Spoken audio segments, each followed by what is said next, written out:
Today I'm showing you guys my favorite offense in college football 26. This offense can take the top off of defenses, it can hit short, and it also has really nice spacing as well.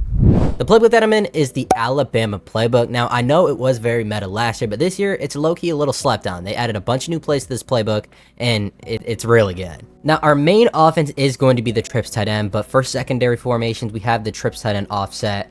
We have trio halfback weak, which is pretty solid. We also have tight open. We have spread Y slot with a decent play in there with Y whip out. Now, obviously, if you have a faster quarterback, it's going to be better for you, but I've done this with low 80 speed guys. It's not that big of a deal, you know, it's not like you're going to be running this QB zone every single play, but it's just going to help. Now, my audibles in here are the ZCross play, the 45 quick base, verticals, and PA slot corner. Now, we're going to come out in the PA counter go, so we just do have an extra play in our disposal. Now, very important that you want to run your trips to the wider side of the field every single time. You never want to be on the short side. Now, our first play up is the ZCross, and how we want to set this up is we want to put our tight end on a streak, and then we want to put our running back on a table route right here. Now, our main reads are going to be the running back first. We're going to want to look towards this crosser and then square on this backside end right here. So we're basically reading right to left right now. Our first read is going to be the running back on the flats. And now it doesn't seem like a huge,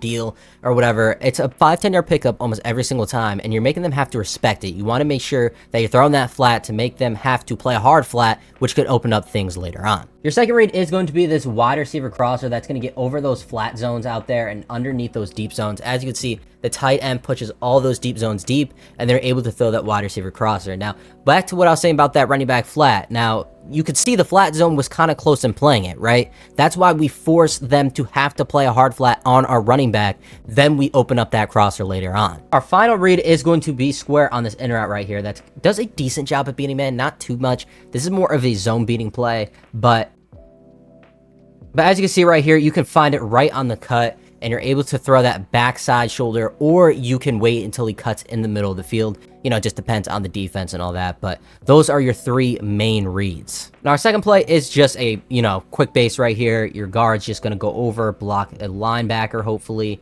and you're able to pick up a few yards. Quick bases are pretty solid in college football. So now our next play is verticals. Who doesn't love a little bit of verticals? Verticals, you can quick snap. It's very annoying to go against. You can either put your running back on a table route, you can put your running back on a streak route, you can put your running back on a Texas route. You can really do a lot with your running back right here, and everything else is pretty much going to stay the same. Now, our first read is going to be the running back flat right here again, and you're able to pick up a decent amount of yards. Your objective is to get them to play hard flat, so now you can throw that tight end corner route right above that hard flat. Now, right here, as we could see, our second read is going to be open with that tight end corner route. That tight end corner route is so hard to guard. It is really one of the better corner routes in the game. It's quick, sharp cutting, it beats man phenomenally. Is that even a word? It beats man coverage very well. Our third read is going to be our slot receiver right up the seam. It's either going to get open later down the field, or it can get open right in the beginning of the play. So if it's a cover 3, it's going to get open right in the beginning of the play. You're going to throw that right up the seam immediately. But if it is a cover 2, you're going to have to wait a little bit until that seam route hits the middle of the field and splits the cover 2. Now, our last and final read is going to be this wide receiver crosser. That's going to get open because that tight end is going to pull any type of zones to the sideline. It's going to pull that deep zone to the sideline, and you're going to be able to throw that. It's going to be a little tight of a window sometimes, but you're going to be able to throw that in a nice soft spot. So right here, you see that we have wide open grass right there. The tight end pulls those zones to the side, and you're able to throw that right in there. Another great route combo I do like to have out of verticals right here is put square on a post sit, having triangle on a speed out. For some reason, they don't have flats anymore in this game, so I use these speed outs sometimes as flats. Put a crosser on circle, and then X on a streak. With circle on the crosser and X on the streak, you can do whatever you want with them. Just don't run routes right into your post sit, because that post sit is going to be deadly. I'd recommend putting running back out on a table route just for a check down. Now, obviously, our first read is going to be the running back check down, right? We already know that, but we're not going to keep throwing a running back check down right here. Right here, as you can see, this post sit gets wide open because the flat route, or speed out, right, is pulling those zones to the sideline, the hard flats, the curl flats, and stuff like that. And then we're able to throw that basically like an in curl. Think of like a post sit, like a post, but curling back to you, and you're able to throw that right, kind of like in the seam there. It's a very, very underrated route. Just make sure you have a flat or something pulling those zones to the sideline. Another of my favorite route combos is having circle on a streak right here, having triangle on a post, and then square on a drag. Put your running back on a check down or whatever you want. You can always just do whatever you want with a running back. Keep him blocked, put him on a check down, stuff like that. I'm not going to keep throwing a running back check down. That would probably get boring. But obviously, we're going to have this tight end corner route, and the corner route isn't there this time, right? We're going to read that flat defender on the right side. Is he going to drop back and guard the tight end, or is he going to come up close and try to guard that running back, and then we're going to throw the corner out right over him? Now, on the left side, we're really going to keep an eye on these linebackers. If they go deep, we're going to want to throw that drag underneath, right? But if they are cheating up underneath, then we're going to be able to hit that post right over the top. Just be careful of any switch stick and stuff like that. But right here, they're dropping back a little too far back on a triangle. We're able to throw that drag right underneath. I might have had a triangle if I waited a second longer. This is a solid man beater as well. No, it's not. Wow, that was the best man coverage I've ever seen. Right here, as you can see, the streak is pushing all those zones deep, and then you're able to throw the post underneath. For some reason, my guy just doesn't want to catch it right there. Right here, as you can see, the streak pushing everything deep. We're able to throw triangle wide open right there. In the middle of 3 defenders, he probably had like 10 yards worth of separation right there. So just make sure you're making the correct read. We're spacing the field really, really well in this trips tight end. For PA counter go right here, I like to have circle on a zig.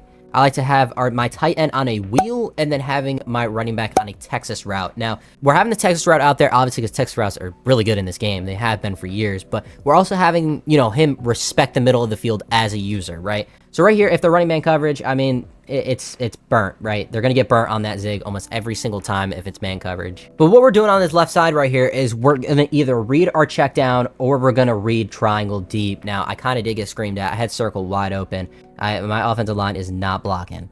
But right here, you see, obviously, circle wide open. I think that was some sort of match defense. So against a lot of matches, that zig is going to get wide open.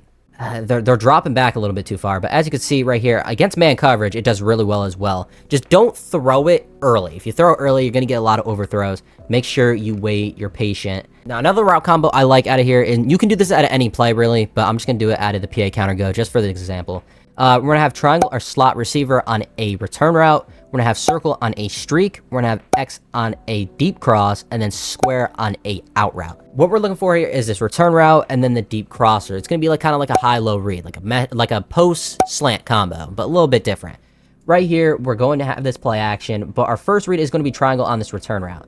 I mean, we're going to be able to throw that underneath those zones, since the zones are, pushing deep, since that streak is pushing them deep. Right here, just to show, like, the out route's going to push all those flats to the sideline. The streak is going to push everything deep. And the only way to really guard that, I think, is a vert hook. But if they do have a vert hook right there, we can throw it even later. We can throw it when it hits the middle of the field. So right here, as you can see, let's say they do have a vert hook, you can wait a little bit longer. Not when you have an offensive line like mine. Now, this play is more of a zone beater, not going to lie. Against man, it's not very good. But as you can see, this tight end crosser, dude, my tight end is so slow. He is so slow out there. Now, like I said, you want to have these as your main audibles, but I'm just going to switch up my audibles just so I can have more plays and I don't have to keep coming back to the menu.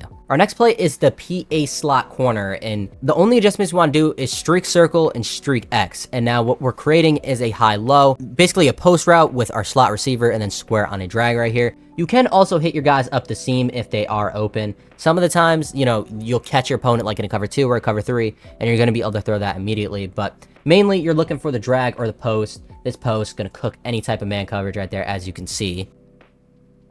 And then, yeah, if they drop too far back right there, you're going to be able to throw that drag right underneath. Now, our next set of plays right here is going to be the RPO read Y flat, the QB zone, the drive post, and then we're going to have tight end swirl. Our next play is the RPO read Y flat. Now, on the left side, we have our bubble here, and on the right side, we have our flat route. Now, against a lot of man coverages, such as mid blitz, 3-3 cub, 3-4 odd, it's going to be really tough to guard this little flat right here. He does get out there right there. As you can see, sometimes they'll just completely not guard him, or the man assignment will not be on him. It'll be on somebody else, and you can throw that quick flat for, a nice amount of yards. But on this left side right here, we have the bubble that gets wide open as well. The slot corners, a lot of the time, will, run in at the running back, and you're going to be able to throw that bubble wide open. Now, the reason why I told you guys to have a decently fast quarterback is the QB zone. Now, this QB zone, it's pretty good.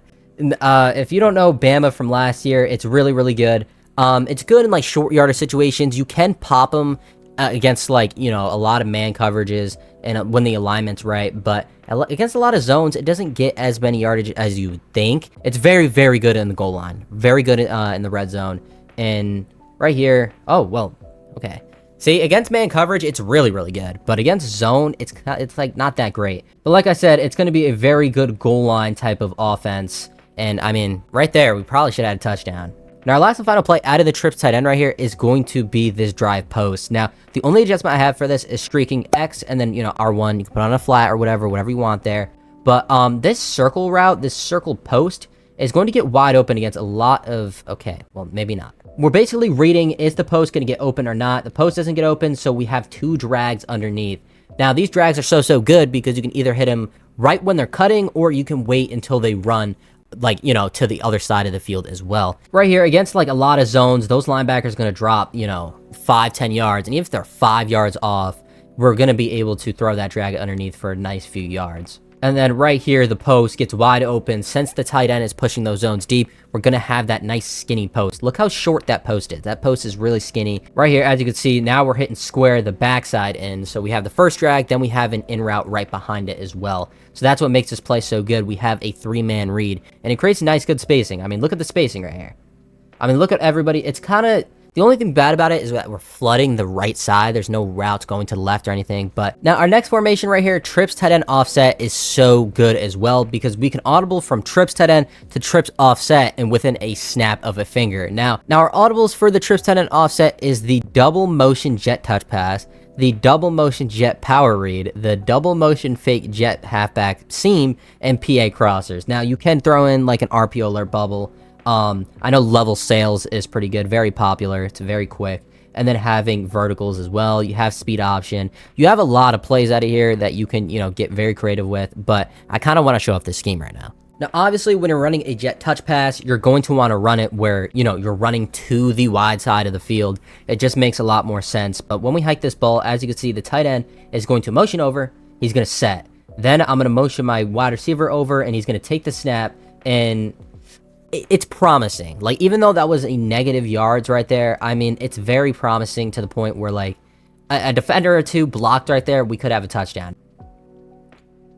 All right, my tight end is just refusing to get off that block. Oh my god. Okay, well, this guy's just really fast. I mean, it's a walk-in touchdown. No, it's not. The next play is the double motion jet power read. So basically, we ran the double motion jet touch pass. Now we're running the power read. And what this is going to do is we're basically confusing our opponent, right? The same thing happens. We're going to motion over, and then our wide receiver is going to motion as well. So we're going to hold X to keep it with our quarterback. Okay, I did not mean to do that. Now, once again, we're going to hike this ball. The tight end is going to go in motion. Then the wide receiver. You don't press anything to hand it off to your wide receiver. And then to keep it with the quarterback, you're going to want to hold X. So if the defender stays home and he's watching out for the QB, you're going to be able to, you know, jet touch this for a lot of yards. Just make the right read. But be careful when you're running this because it is a very fast, like, it's very fast. Right there, they follow the wide receiver, and right there was almost a touchdown. Now, next play is the double motion fake jet halfback seam. Now, right here, we're going to have our running back on a wheel route, very quick wheel route. And then our tight end on a little curl. We're going to have things going deep as well, just in case they run commit. If they run commit, we're going to have a wide open touchdown. Right here, if they send a lot of heavy blitzes and stuff like that, you can definitely mix them up with this and get nice yards, especially with that flat. Look how quick that is. Like, if it's any sort of man coverage and they trail them, you're going to be able to throw that flat in front of them and get nice amount of yards. If you did make it to the end of the video, thank you guys so much. These videos take so long to make. I've been labbing for days, man. I've been labbing for days. It's been a lot of fun, though. I'm loving the college football grind, and I'm hoping you guys like it, too. If you do, leave a like, comment, subscribe, of course, for more. And I'll catch you guys in the next one.